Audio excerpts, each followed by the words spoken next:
Welcome back to Church is Canceled.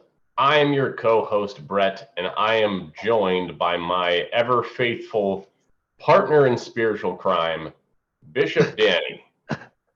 Bishop Danny, how you doing today? I'm doing very well. As some of you can see, I'm currently off planet working on a project with my associates who are still in a Romanian prison. Yeah, so the heat got so hot you had to leave the planet, it looks like. That's correct. Today's episode is going to be interesting. We're calling this the season finale because we're going to be going on a bit of a hiatus. We're not going anywhere. We're just having a disagreement about our branding. And so, as the Bible says, in any marriage, you have to take a pause sometimes. So that's what we're doing. I don't think it says that. Okay. Well, Brett, do you have a cliche of the week for us? Yeah, I've got one. I've got the Christian cliche of the week, as All we right. usually try to start with. A Christian cliche of this week is one you'll hear frequently at youth groups, Bible colleges across the country. You'll hear a young woman adult say, ministries. yes, young adult ministry. You'll hear mostly young women say it. I've never heard a young man say it, but I wouldn't be surprised. They say, I'm dating Jesus. I'm okay being single right now because, well, I'm dating Jesus. First of all, historically and biblically inaccurate. He never dated anyone. Why would he want to date you? Okay. He's so badly wanted to not date you that he went and died so that he wouldn't have to date you. So let's keep that in mind, ladies. You are not dating Jesus. He doesn't want anything to do with you romantically. And here's what I've just also, let me add that to, something to that. Talk about an age gap relationship. Oy vey, right? He died, he rose again. So you're dating a He's zombie thousands wizard. of years old now. And, he's been known to, have powers. So that's kind of, anyhow. Imagine trying to explain to someone that your boyfriend rose from the dead, and then you haven't seen your boyfriend around in a while. What happened? Well, he ascended. He'll be back. I mean, yeah, that's worse than my girlfriend goes to another school. Like Yeah. Man, I remember hearing that from girls who, and that was always the sign. Like there was a guy who wanted to date her. Yep. She thought he was she thought she could do better than him. Of course. She said, I'm dating Jesus. Within 6 months, she's either engaged to a buffer, taller guy or a church Chad, or she's pregnant. And now she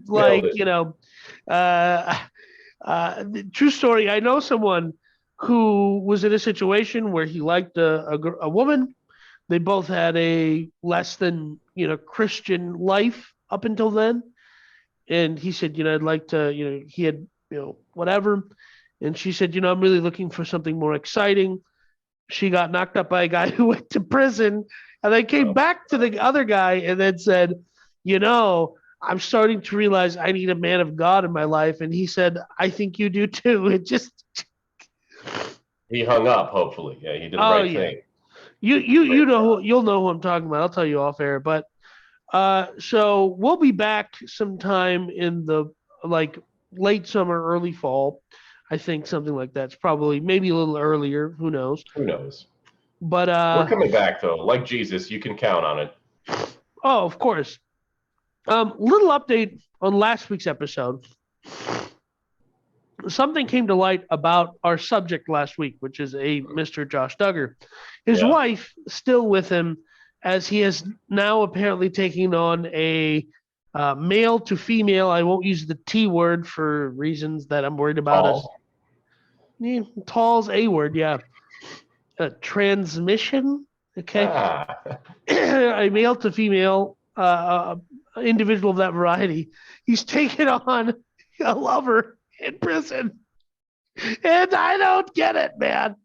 I think it's wild that that's happening. And his wife still forgives him. She's like, I understand. Must be lonely. And let me tell you something. If there was more women like her, there wouldn't be a population collapse crisis imminent. It just wouldn't be a situation, right? Danny, how many years would you have to be in prison before you would take on a transitory lover? How many years? I don't know, 6, 7 months.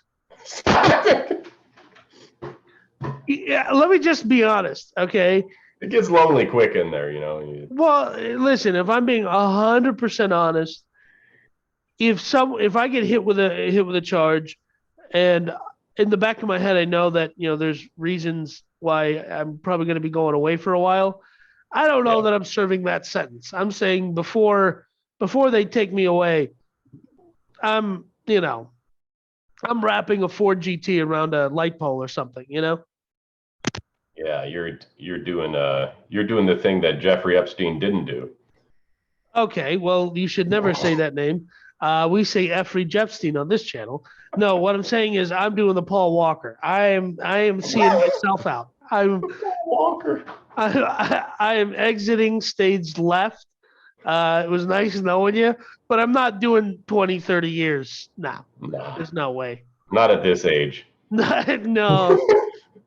You caught me Although, when I was 18, maybe. yeah, although I did write a treatment for a Netflix series that did not get picked up, in which two obese friends who are roommates decide to tried to find the perfect crime to commit so they can be forced into prison for at least 2 years so they can get in shape and not have to pay rent. It was a brilliant script. I thought it was a good script. It was a good treatment, but I couldn't get it picked up, man. Weird. Yeah.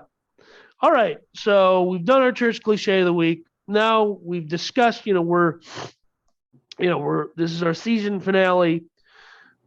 But before we kind of conclude things, I do want to break down how we feel about what we've learned doing this first season of Church is Canceled and what we're going to rebrand to in the next season. But before we do that, I did want to talk about one thing really quick, which is, I don't know about if this is something you're going through, but this is something, as somebody who's terminally on the internet, I'm watching happen. And that's, and sometimes I watch a lot of, church or Christian podcasts in preparation of doing this. And there's a common and interesting theme, which is people leaving their denomination and going to a different one. Now, for instance, what they really want to do is just leave the church. They're just too afraid. Well, I mean, no, I don't think that's true. I think people are searching for more meaning. And when they realize there's an endpoint to the meaning that you're searching for, because what you're searching for is a feeling of fulfillment, and you're not going to find it in going to a different building. That being said, I wanted to become Orthodox, and I watched that episode of Seinfeld where George converts to Latvian Orthodox to impress a woman, and it happens in the course of the episode, so it's like taking place over the course of a week. And so I'm figuring, all right, I go there, I learn a little bit about their deal, I take a written test, and I'm Orthodox. And so I was talking with, the priest of the local parish or whatever they call it. And he's like, oh, it's a minimum of a year process. I was like, okay, yeah. I don't know if I'm going to want to be Orthodox in a year. So, I'm sure you can go to the church without having to convert or become a member. Yeah, it was kind of smoky and incensey in there. So That's the point. And I was like, so I just traded the fog machine for incense. Yeah. I think if I had to be forced into it to strictly follow a denomination, it probably would be the Eastern Orthodox. After doing the research for this episode, I kind of like the stuff they're into. Yeah, I mean so I wanted to talk about why are there so many denominations, and this is actually inspired by a comment made by a comedian in their special. Ari Shafir had a comedy special called Jew, and in it there's a line about what's with the 32 flavors of Jesus, and I thought that was an interesting thing to say. Mm-hmm. And it did give me a second to go, why are we so, Why are there so many different So versions of? divided. Yeah, and so I wanted to discuss that. So, what are your thoughts? Like, why do you think that happened throughout history? That there's this many, because like if you look at other Abrahamic faiths or even other faiths in general, there's no like what I mean. There's no like, well, I'm this kind of Buddhist, you know? Well, yeah, I mean, the Jews are split. The Muslims have the Shiite and the Sunni. Right. So there are splits, maybe not as many as Christianity. I know. So I was raised in just kind of, I don't know what it was when I was a kid in my early childhood in Connecticut. Congregationalist. I don't even know it. It seemed pretty liberal. Like they would have a talent show, and there was like guys playing punk music, and yeah, girls in like you know, just that '90s punk look, uh, halter tops and stuff, dyed hair at the church at the talent show. So that, and then started Where is this attending church, and how come we weren't going there? in Halter Connecticut. tops? Yeah, Okay. Marlboro, Connecticut. Uh, the went to a Lutheran church when I lived in Minnesota. Everybody's Lutheran in Minnesota, man. You got no choice. Yeah, so like even the Lutherans, I find them fascinating, and the reason I find the Lutherans fascinating is there's there's like 32 flavors of Lutheran, right? Mm-hmm. Because like I knew somebody who was Lutheran, and there's the evangelical Lutherans, EV freeze, yeah. and then there's the other type of Lutherans that broke off because the one Lutherans were like, we let rainbow people be pastor, priest, or whatever, and then the other groups like we're not doing that. But then there's the synod, the different like, oh no, we break up by different states, like how we do things. So like, oh okay, There's so much, and you may not even know.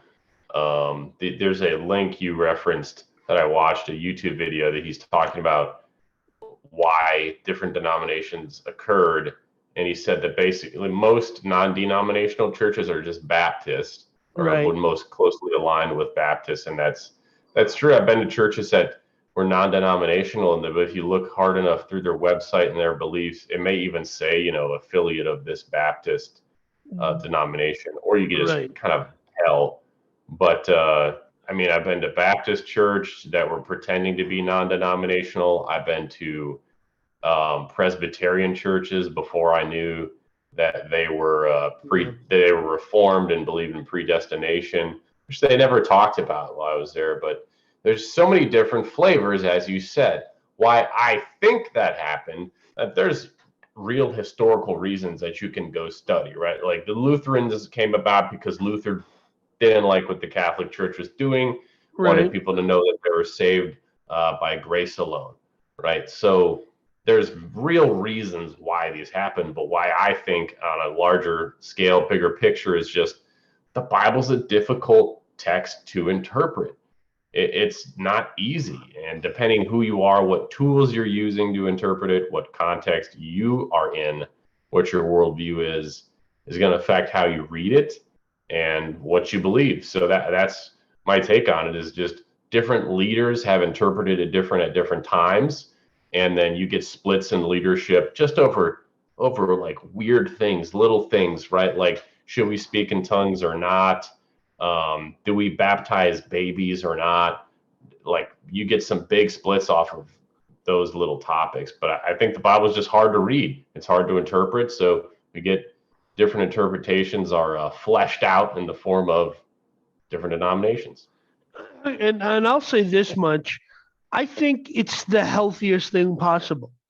The reason I say that is, um, I want to go into it, but I also at the same time believe, and this has been my experience, it's going to be nearly impossible to go find a church or a denomination that aligns 100% with what you believe. Absolutely. Um, because I look through a lot of Eastern Orthodox theology and I go, "Oh, that's correct. This is right. I like this. This is," and I'm not treating it like a buffet. I'm just saying, no, these have been my views after Mm-hmm. trying to study and understand the Bible in trying to get it correct. that, for instance, the one thing the Eastern Orthodox believe is that, unlike how you and I came to know each other in evangelical, Eastern um, Christianity. American, Assemblies of God Church, the Eastern Orthodox belief on original sin is a drastic departure from what I was taught growing up, and their view is that you are not guilty of the original sin, but you live with the consequences of it. Right. And I'm not a theologian, so I don't understand the scripture perfectly or even imperfectly. The delta between my capacity to understand it and what it probably is really far.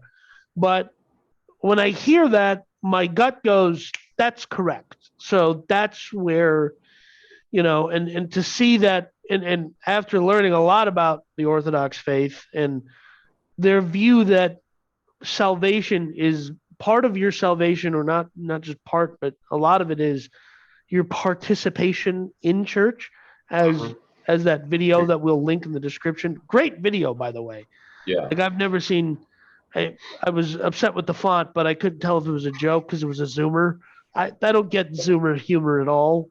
So, um, at some point, if you have a mullet, it's no longer a joke. You just have a mullet. So, Right. yeah. But it even gave me pause. And then I started doing a lot of research into the Eastern Orthodox. And then my favorite part is the people who leave. Like, so I liked looking at who was leaving, and then people who are leaving the Orthodox faith and becoming more Protestant or evangelical, and them explaining why they did that. And I started going, that makes a lot of sense too. So It'll always make sense why people leave because, like you said, I don't think there's any denomination that can 100% agree with a free thinking individual who can actually look at scripture and think critically about it. I think there'll be one or two things with every denomination we'll disagree with. I identify most closely with, a lot of things that the Methodists believe. yeah, you Uh, would. also the Lutherans Yeah, and also Eastern Orthodoxy, but I don't think I would fit perfectly in any one of those. right. Yeah, so um I do like and the reason I was looking into it was that I've gone to mega churches that are either Assemblies of God or Assemblies of God adjacent, meaning they don't have a denomination, but you walk in Right. there and you look at their theology and their And you start hearing during well, worship. okay, yeah, but not so much. At least, uh, there was a place that I went to in Austin on the referral of my former pastor, and the first time I walk in there, that was what they were doing. I was like, oh, no, no, no. It is all the way in South Austin. I was like, I'm not. I mean, I love Jesus, but this is too far. I'm not commuting. Uh, Jesus isn't paying my gas money, so yeah, and I drove that huge Lincoln that got yeah. no. That yeah, but so uh, I find it all interesting, and at some point, I came to the conclusion, you know, I view church as a place you go to build your community of like-minded believers, and Mhm. that it's at the end of the day, um, they're not going to be able to get it 100% correct. So trying to find something that's closer to what you believe, as opposed to, are there people here I can be friends with and build a community with, and that's how we're going to grow in our faith. That to me seemed like a higher priority, and so I ended up circling back to Oh, you being. circled back, did you? Then the guy was like, "It's going to take a year, and you have to study all this stuff." And I was like, "All right." And then he's like, "Well, Metropolitan Christos in 1304." I'm like, "All right." I mean, part of it too was, I was Were you watching. trying to be a priest or something? Like, what were you applying for? Just go No, to a just service on Sunday. yeah. So like their website. Here's what I love about this place. Their website doesn't have a service time. You have to email them and like get so like. That's because it's about the mystery with the Orthodox. I was like, listen, but I need to know what time. They're like, the God starts the service when He starts it. the Mother Mary shall guide you. I'm like, all right. That's where I was like, let's take a back seat here. Start talking about Mother Mary. I'm a little concerned. But, the mystery of the Eastern Orthodox. I mean, the Eastern Orthodox also talk about third heaven, which is really a Pentecostal kind of concept, Whoa. or AG. So, which I really appreciated, and I like the beards, I like the outfits. It's a whole vibe. Yeah, I've been growing mine so I can fit in. Yeah, um, but it's not that I circled back. I mean, I'm still thinking about what that looks like. But part of it too was, as the world is changing, always has been. And if you look at the non-denominational or Assemblies of God type churches, they have a tendency to be like, all right, what's cool? We're going to do that. I don't have a problem Mm-hmm. with that. The reason I was in a lot of them for the longest time was for the laser lights and the smoke Yeah. machines and all of that, right? But uh, I thought about that and realized I wasn't interested in. Um, sorry, what I meant to say was, I realized that it's the thing I liked about the Eastern Orthodox was that it's been the same for thousands of years, and I'm not really worried about external social factors putting pressure on them to behave Mm-hmm. a certain way because this other church, it's mostly women in their church, right? Because most churches are more women than men. Mm-hmm. And they have to start being socially progressive in order to appease their customer. Because the Eastern Orthodox, as I said, their website doesn't even have a service time because they don't give a rip if you're showing up or not, right? Um, so the other group is really looking for a customer, and that has been more of a concern because then businesses will pivot in order to get customers, and so Yeah. that's kind of. Whereas it appears the Lutherans, the Methodists, and all these other people don't care if you're a customer, and there's something interesting to me about that, you know. Yeah, that is interesting. Yeah. So, but it says here in your notes, you think you're going to become Eastern Orthodox? Well, just reading about the denomination sounded interesting. I like that so the Western Christianity and a lot of modern day evangelical churches kind of, they claim a monopoly on truth, right? And they say, we have it. Here's what it is. You can find it in Jesus. Yes. And The they're very Eastern focused on Orthodox. that. The The Eastern Eastern Orthodox Orthodox are also. skeptical about what you can even know about God. Uh, That's true. they they focus more on communion with God, and one can find truth through their personal experience with God, which I think is very interesting. Um, so yeah, just it looked interesting to me. I don't know where I stand, Danny. I I had a thought the other day. Most Christians believe God is infinite. I don't know if it matters if God's infinite or finite. I had a Christian mentor actually say, well, God could be finite. He could just be so large that it wouldn't matter. It wouldn't make a difference to us. Right. So either way, Right. God is God is infinite, and if He's infinite, I don't think I can ever wrap my mind around what that Right. means.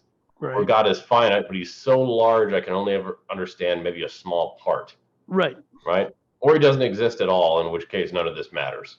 So Well, doesn't that's not exist, something we're none of this matters. exploring. Right. No, not exploring that, but it's there as an alternate Right. reality where then nothing would matter. But if He's so infinite, I can't understand Him.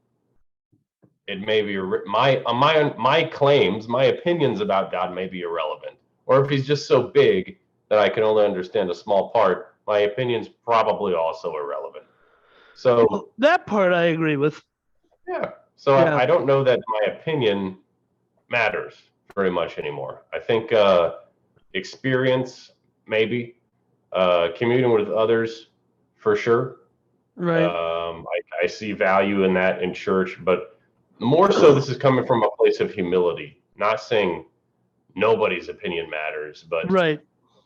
I don't know that mine does. So, in terms of being critical of others and of the church, I may be that may be irrelevant to express that. But I don't know. I remain torn. I think some of the things the church does, it needs to be called out for. I Yeah, think which is why we have a podcast on which we do that.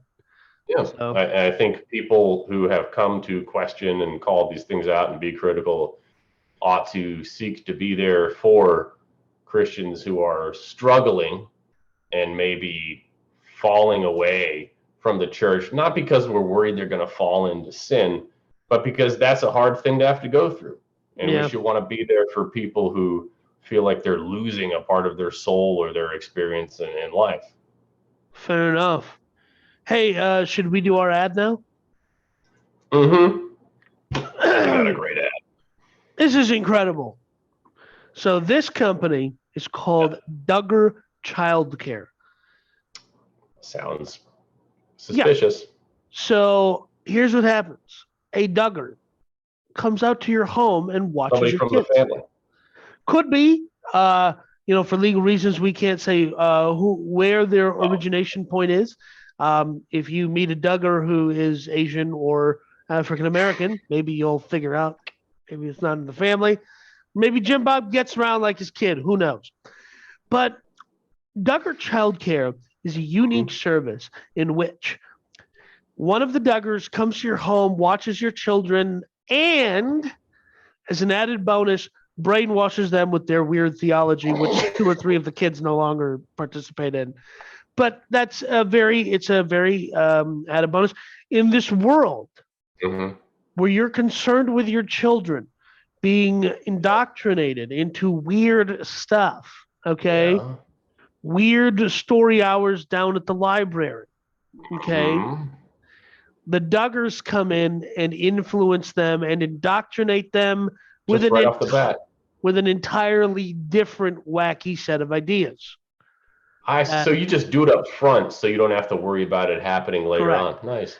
See, here's the thing. Some people wait for the school to brainwash their kids. Why shouldn't you brainwash them first? They're your kids. So you can go to duggarchildcare.io/canceled and you can use Duggar Childcare today. Of course, we accept no responsibility for what happens to your children later in life. Exactly.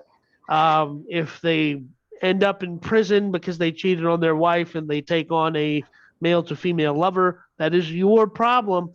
We are not endorsing or suggesting that you use this service, but if you are, please use our code that is duggarchildcare.io/cancel.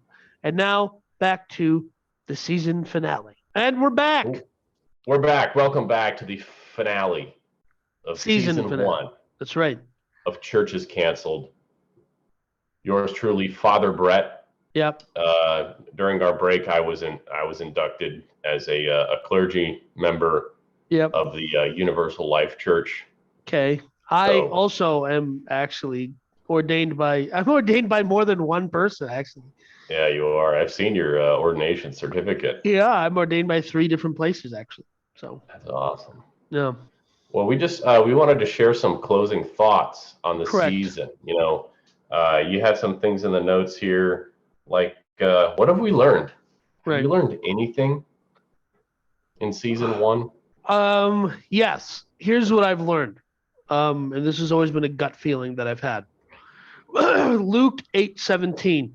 For nothing is hidden that will not become evident, nor anything secret. What's that? That will not be known and come to light. What? You read this 2 or 3 episodes ago. I've been reading it every episode because it's one of those things where. Is this your life verse now? It's not my life verse now. It is not. My life verse still remains that one about, money makes the world go round, and wine is the solution for everything, something like that. I know It's that's not right. Ecclesiastes, I believe. You and I had whatever that verse is group. Yeah, I know, I know. Yeah, we got kicked out of a young adults thing for that. Um, so the other thing that I've learned is, my skepticism, if you want to call that, towards church leaders was, and I wouldn't use skepticism like it's not like I'm angry at them, right? I would say my skepticism towards church leaders has isn't misplaced, and that if I put my faith in the leader's ability to discern right from wrong, and I look to them to like guide my every step in life, I'm probably setting myself up to fail in many Yeah, ways. You know yeah. I think what? I what have I learned? I don't think I learned much through the scandal episodes. But Okay, maybe. I mean, I think I learned that we give we put the pastor on the pedestal. right, We give them too much status, too much power, not enough accountability. These pastors in the modern day Western church, they become celebrities, right, and it usually doesn't end well. yeah, That, and I just, when I was in college, before I even went to Bible college, I had people telling me, "You got to go to Bible college. You got to go to seminary. You're going to become a pastor. yeah, Even in Bible college, you should be a pastor." But everyone there wanted to be a pastor, so I was like, "No, I don't know. Everyone else is doing that. right, I just want to get like a degree that I'll go help people in another way." okay, Um, so I could never be a pastor. I could just never do it. I just feel like you have to try so hard to always look happy and be happy and write. You got to write good, powerful sermons almost every week, right, unless you got a preaching team or something. But most like to monopolize the preaching. They want to be in control. I couldn't do it. I could not be the mouthpiece of God. Could not bear the weight of a congregation leading a group of people to God, because people look at you like you are partially divine when you're a pastor. right. And what these scandals have proven that we've talked about in this first season is that they're not. None of these guys are guys and gals. They're not. Or, or is it that the government is just so strict and they're like, how dare you fly away with a male Mary Magdalene with a bunch of meth? And like, is it the fact that there are too many laws? Because that could be the case. No, that's not the case. Okay. That's, Well, I tried. I'm afraid that's not the case. Um, So that's what we've learned. How has it changed our I, faith? well, for me, I think the thing that has changed throughout the course of doing this podcast has simply been that I'm, first of all, not as I have little to no interest in being all that critical of church anymore, which is not a conclusion I expected to reach. I expected my criticism to metastasize, right? Um, and I realized and this sounds cynical, but it really isn't. I'm not coming from a cynical place, but it's almost like, yeah, it's a business. It's just, just let it be what it is. Because in so many cases, there are, I go to a church that on a Saturday at 4 o'clock will pack 4,000 people into a stadium. And if you're there at 4:01, you're not getting parking, right? And this massive parking lot, right? This is a huge building. And they bought the building that was in front of the building, which was another church. They bought that for offices. And they bought the building 4 blocks down the street to be a university. And you start looking at, and then the pastor drives a Toyota, but it's $110,000 Toyota, right? And I don't hate him for it. I actually like, because he has a Land Cruiser. I think it's really cool that he has that, right? But it's like but I'm saying, like, it's even in car circles, we call it the stealth wealth vehicle because like Mhm. it's really expensive, but you're just like, Toyota SUV, what does that cost? Yeah. But it's whatever cynicism I had about church gone because what I understood, what I saw through doing these episodes about the scandals was, oh, they're just broken people. Like Ted Haggard's heart was in the right place, but he doesn't know how to do anything else, right? Yeah. Mark Driscoll has his heart, like his head is in the right place. His skills were in the right place. His head is in the right place, Yeah. but his heart is far from the Yeah. game. His head's in it, but his heart isn't. And you see Haggard, and his heart's in it, but his dick is in something else, Yeah, which is the exactly. problem, right? And so like you start comparing a lot of these guys, and you realize, okay, there's only 2 or 3 types of scandal, and there's not that much interesting going on with like.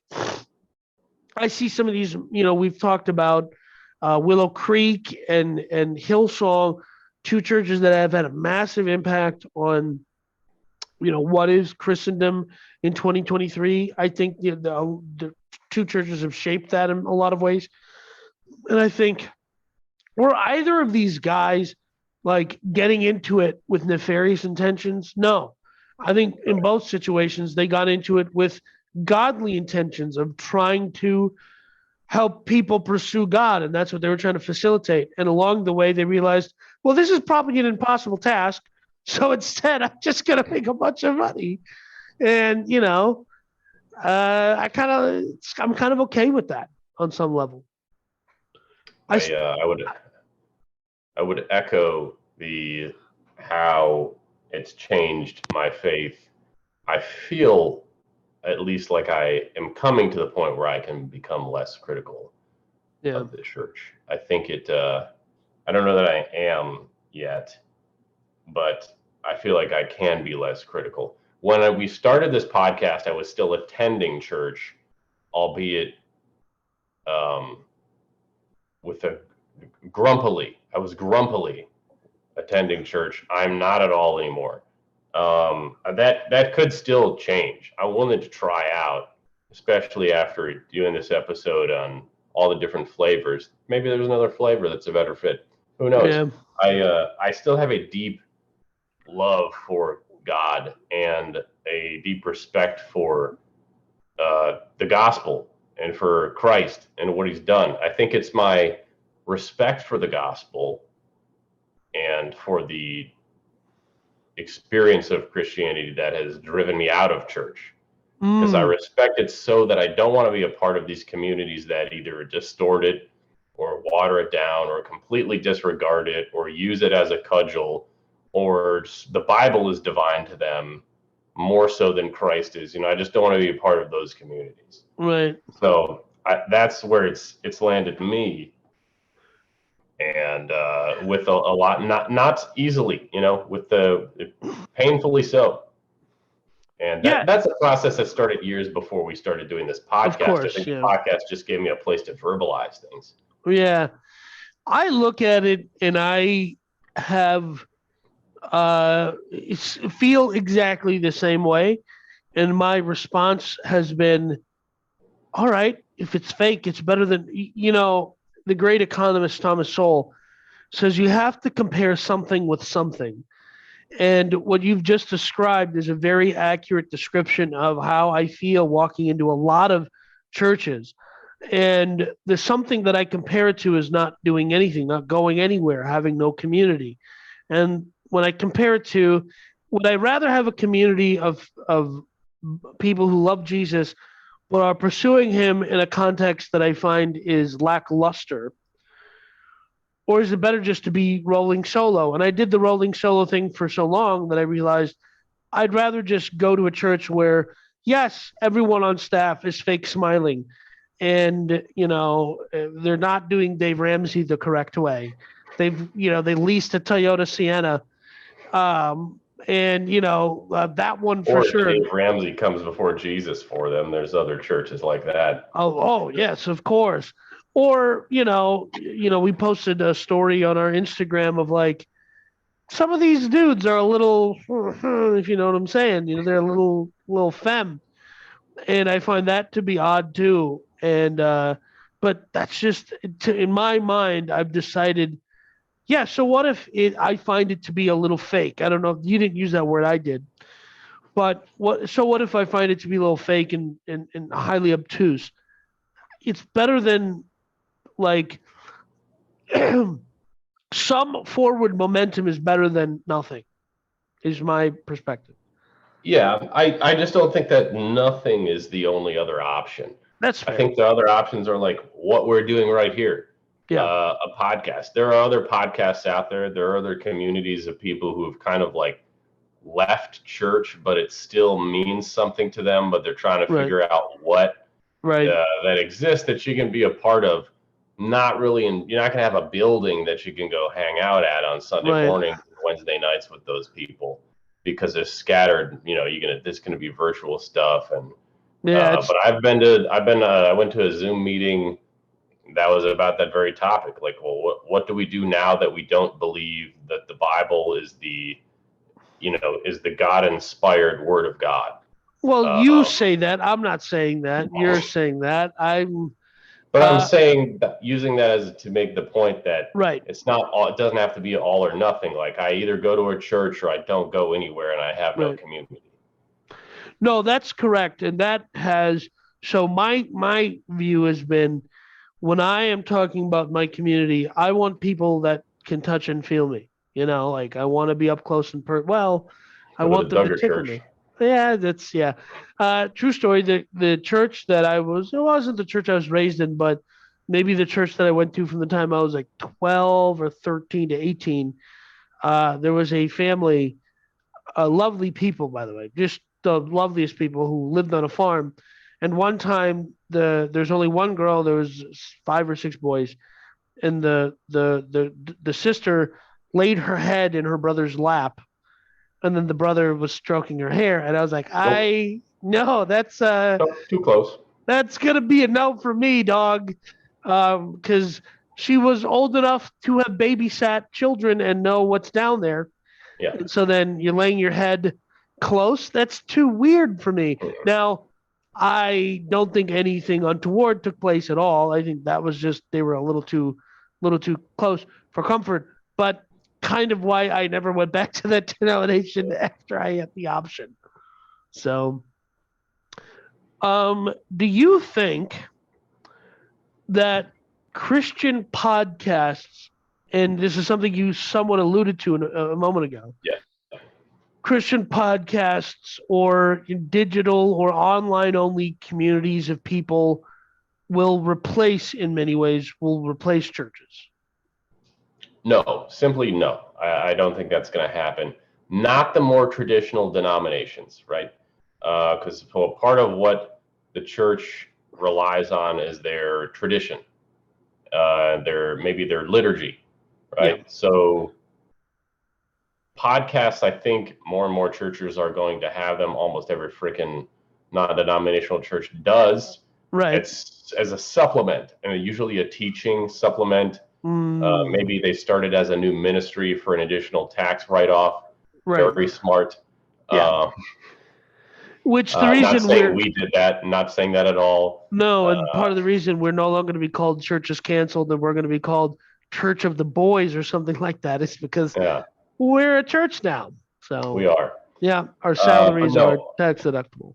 I don't think the more traditional traditions are going to go that way. They want to keep their tradition. They've got all that real estate they're heavily invested in. Well, They can do something with that. I think people like going in person and seeing other people too. I don't think people liked having to do a lot of virtual stuff during COVID. Now, I yeah. can't for the life of me understand people who like going to churches to sit and watch a guy preach on a TV screen, anyways, which is what a lot of them are these days. But no, I don't think podcasts are going to replace going to a gathering place on Sunday mornings, unless you're starting to get into some of those more obscure, less well defined communities of people who are leaving the church but not atheists but want to talk about it or something like that. So here's where I disagree. Um, I can foresee a future in which a podcast or someone standing up and giving a sermon on a video, and then a group of people gathering at their house or a coffee shop watch it and then go discuss it. I mean, at this point, let's just be honest, right? The reason I think this is you and I are, we're millennials. I'm a little older than you, but we're millennials. The next generation is entirely different than we are, in the sense that, like, for instance, I have a nephew, uh, 18 or 19 years old, just doesn't care about getting his license because, like, he's like, I can, like, my buddies pick me up if I want to go to Taco Bell, I get a DoorDash to my house, Yeah, right? but nobody wants that friend. Nobody wants the Well, guy who's like, hey, can I get a ride to the mall? yeah, but are they going to the mall though? That's the thing. Is like, are they going to the mall? They're not, Yeah, I right? guess not. To them, they're terminally online. Their lives are wrapped up in Snapchat and TikTok and Instagram, and that's where life happens. For me, for us, there still was like, listen, if you want to get your pee touched, you want to do something, you still kind of had to venture outside of your house. There's a whole generation that already wasn't the case, and then 3 years ago, this How orange are they guy getting locked their them in their peepees house. touched? Well, they're going to touch their own peepees through the internet, but they're all, I mean, I'm just saying, like, it's I think that it will in a lot of ways. And so here's what I see happening. You and I, in the first segment, discussed a lot the Eastern Orthodox Church and both of our interest in it. I think you have two groups of people. I think you have kids who are looking at the way the world is going, and they're like, no, if I want to be rebellious and cool, I'm gonna have to go be Opus Dei Catholic because, Right, like, because otherwise I'm dyeing my hair purple. I'm being, right. I'm just saying, like, then, like, you're living adjacent to progressive wackos. So then they want to go be super Catholic and, like, no, forget all of that. I'm covering up and not being promiscuous, and I'm just saving myself, which is this is a trend that I've been seeing online of, like, younger women saying, like, we should be celibate. Wait, hold on. Like, you just circled back to where this degeneration started, where our Yeah, generation was kind of like, we're not doing that. right. And in one generation, they figured out we're going to circle back to that. But, I feel like mega churches, and this is, which is fascinating to me because, I'll use this as an example, is like, there's a handful of comedians that I like who, like a John Chris type, who's like, he can't go do a stadium in Chicago, but he played Willow Creek, which is the largest, like, which is almost the second largest auditorium in the country, 4,000 plus Hmm. people, or 5,000 people, or something like that. And you have these mega churches sometimes in the middle of nowhere.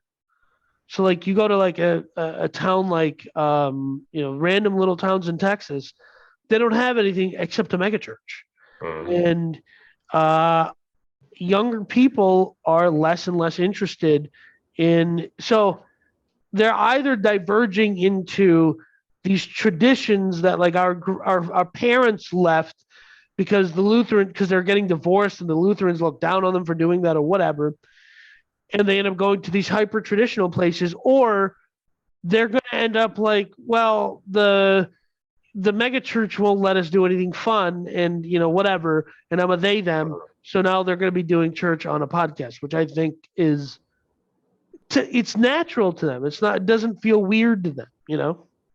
It's like the UFC. It's like mixed martial arts. Everybody had their own tradition in the beginning. You would get guys who were like sumo wrestlers fighting Muay Thai fighters, Right. and it was very, strictly traditional. And then the Gracies came in with their Brazilian Jiu-Jitsu and just like whooped on everyone. So everyone's like, ah, shit, we need to learn Brazilian Jiu-Jitsu. Everyone goes and gets a black belt in BJJ. Now Right. everyone's good at fighting on the ground and they're good at, whatever Boxing. else. Yeah. So now you see guys starting to go back to, you see some more traditional styles coming back out because, well, everybody knows how to fight on the ground. You have to have some type of advantage with your striking. So you got these karate guys who can throw some incredible kicks from any position, knocking dudes out with spinning back kicks and shit. Yeah. It feels similar to that. Like, well, we were very traditional and we all came out and did this, and that turned into everyone was the same. So it's not cool to be the same as everyone else now. Correct. We got to go back. What can we go back to? The traditions. I would argue, find something new. Really? Don't go back. Find something new. Start your own course. That's the future. Yeah. Here's what I would like to see. I would like to see a church doing all of the traditional iconography, the incense, the robes, the whole outfits, the walking down the aisle with the hey, right, the whole thing, right?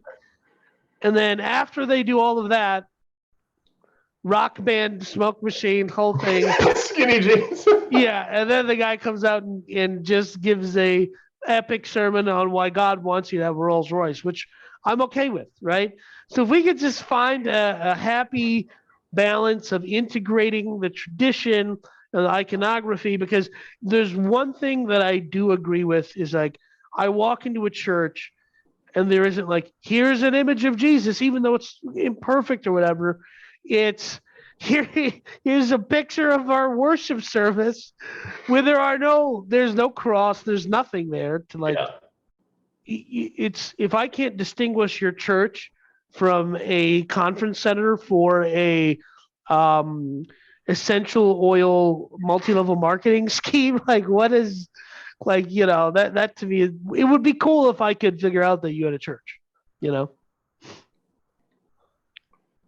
I see what you're saying. Yeah. Well, do you have anything else, Brett? Pastor Brett, Father Brett?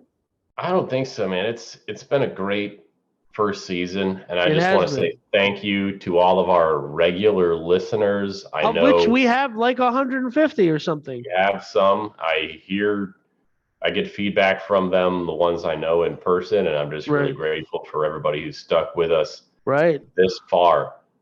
Don't forget to, while we're away, send your emails to us on topics you'd like to hear us discuss in the next season or scandals. What's that email again, Danny? That's a great question. I'm going to put it in the description down below because I can't remember. Hold on 1 second. We had we've got the actual email, and then we have like a pseudonym that. Yeah, well, I think it's blessings at churchescanceled.com. We'll put it in the description. We'll put that in the description. Send us your story ideas. If you'd like for us to give you Christian advice, you shouldn't want that. You should want good advice from someone, but we'll give you that too. We did do an advice segment at some point earlier in the season, and I enjoyed giving that piece of advice about watching chiropractic videos and having romantic feelings. So, and then you found one of the videos and sent it to me. It's like, like you trying to cause me to stumble, brother. All right, so this is this we're coming to the close of season 1 of Church is Canceled, and I want to close with saying this has been a blast so far. We're going to keep doing this. The two of us are have a busy schedule for the next little while, so just this felt like a natural stopping point. And you're canceled. Well, shit. I guess for the final time this season, but not the final time ever. Of course, I'm sure you hear this every day. You're canceled. Thank you. I really appreciated you doing that to me. You're welcome. And to all of our listeners as well, each and every one of you may feel free to know you're fucking canceled. That's right. We're taking your bank accounts. You won't be able to see your children anymore. You're losing custody. We'll see you on episode 16, season 2 of Church is Canceled, or whatever it's going to be called in the future. Peace be upon you.